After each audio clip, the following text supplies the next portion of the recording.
Last day of our TH challenge, and we're going to talk about the voiceless TH sound, like th. We're going to use that same mouth position though that we've discussed, trying to keep that tip of the tongue low instead. And as you do that TH, your mouth can close a bit and the sides of your tongue can go a little high. The only difference between the th and th sound is that we're going to make sure that our throat is not vibrating for these. Thick thistles. Thick thistles. Anything thin. Anything thin. Without wealth. Without wealth.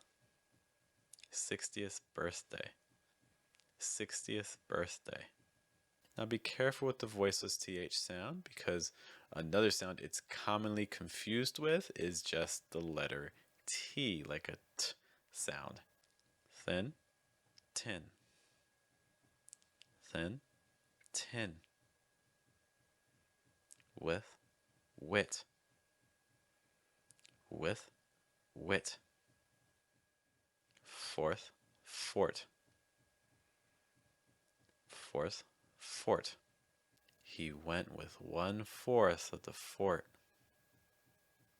These THs are also commonly confused with S sounds, like in these words.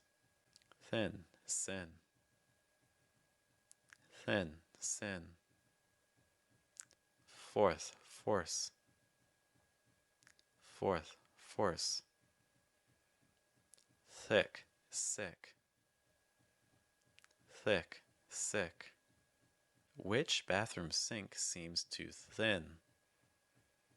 Another point of confusion can be voiced and voiceless TH sounds. Breath, breathe. Breath, breathe. Bath, bathe.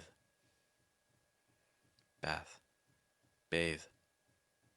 Breaths, breathes. Breath, breathes. Baths, bathes. Baths, bathes. You may find it easier to pronounce as S and Z sounds after your THs when you make a more normal position with your tongue, making light contact with your top front tooth.